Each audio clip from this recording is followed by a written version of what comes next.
साँच्ची भनेको के मलाई कहिलेकाहीँ आफ्नो असाध्यै माया लाग्छ। कस्तो थिएँ, कस्ता थिए सपना, कति आशा, कति भरोसा। र यहाँसम्म आइपुग्दा कति त नसोचेका, कति त कल्पनै नगरेका कुराहरू भोग्न पाइयो, देख्न पाइयो।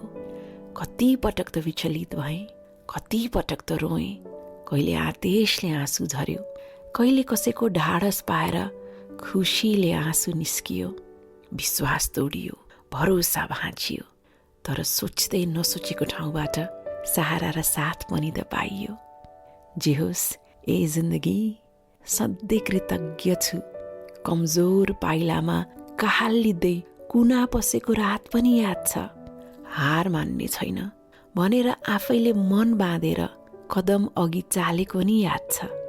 र अहिले साँच्ची आफैले आफैलाई धाप मार्न मन लाग्छ, स्याबास भन्न मन लाग्छ।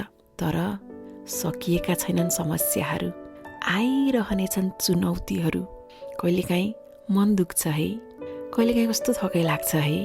तर विचलित नहौ है, यस्तो बनेर देखाउनै बाँकी छ जुन कसैले कल्पनै गरिएको थिएन भनेर आफैले आफैलाई सलाम गर्न मन लाग्छ।